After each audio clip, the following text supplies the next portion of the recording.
Jean carefully pushed the door open and glanced at her roommate on the bed. She was about to sleep in her clothes when she suddenly felt an unbearable itch. Fleas had gotten on her. In a panic, she started taking off her clothes, accidentally waking her roommate.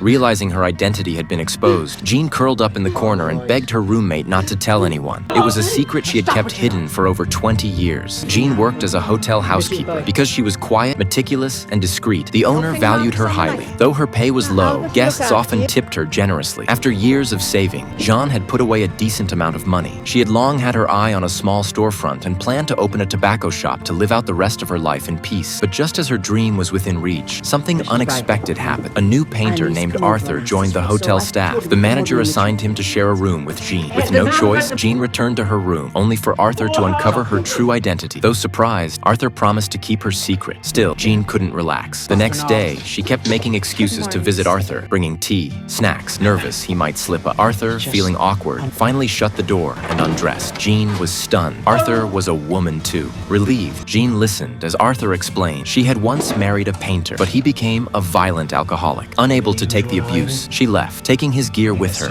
and living as a man ever since. Arthur now lived with her partner, a tailor named Catherine. After finishing her job, Arthur left the hotel. Until meeting Arthur, Jean had expected to live out her life alone. But now, something inside her had changed. Perhaps life held more possibilities. At a dance, watching all the couples together, Jean found herself wondering if she too could find someone to share a life and run a small shop together. A few days later, she visited Arthur again under the pretense of returning a button. Catherine answered the door. Seeing their cozy little home, Jean couldn't help but feel a twinge of envy. For the first time, she opened up about her own past.